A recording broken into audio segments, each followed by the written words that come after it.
কেউ তোর কখন আসছিস? কোনো সমস্যা হয়নি তো? না।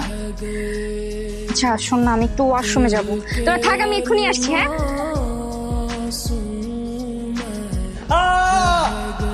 Sorry sorry sorry sorry sorry, তাড়াতাড়ি প্যান্ট পরুন। এত জোরে কেউ চিৎকার করে নাকি? কে আপনি? আর আমার রুমে ঢুকেছেন কেন? আপনার কি প্যান্ট পরা হয়েছে? আমি বাইরে আসবো? হ্যাঁ হয়েছে। এই আপনি কিছু দেখেননি তো? চোখ তো খোলাই ছিল, না দেখে কই যাব? সর্বনাশ।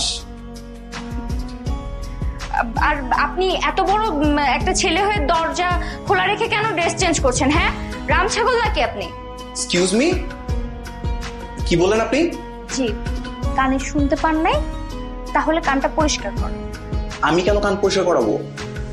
কান পরিষ্কার না করলে কানের ডাক্তার দেখান, কারণ আপনি কম শুনতে পান। এই শোনেন না, কি হচ্ছে এসব? আপনি কাউকে কিছু বলবেন না তো? কি বলবো না?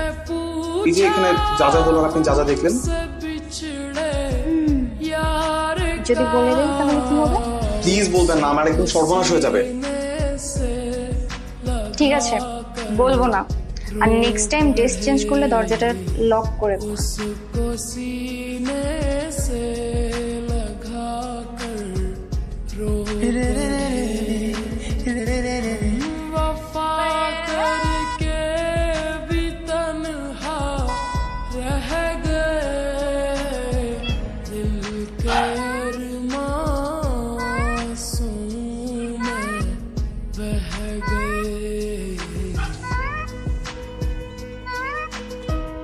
মেয়ে দেখে এখনই সিগন্যাল দিচ্ছে আমাকে।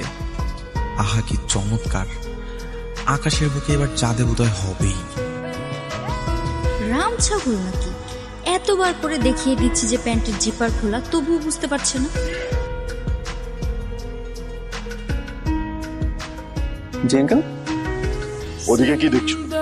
জি আঙ্কেল, ওই যে মেয়েটা আছে না, অনেক সুন্দর না? ওকে দেখছি। মেয়েটাকে, সেটা কি তুমি জানো? তা জানি না আঙ্কেল, তবে এইটুকু জানি, যদি এই মেয়েটাকে পটিয়ে লাইন মেরে প্রেম করে বিয়ে করতে পারি, তাহলে ওই হবে আমার শ্বশুরের মেয়ে। শ্বশুরের মেয়ে, তাই না? জি আঙ্কেল।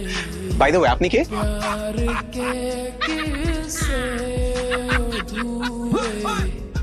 আমি কে? জি। যে শ্বশুরের মেয়ের দিকে তাকাচ্ছ, আমি সেই শ্বশুর।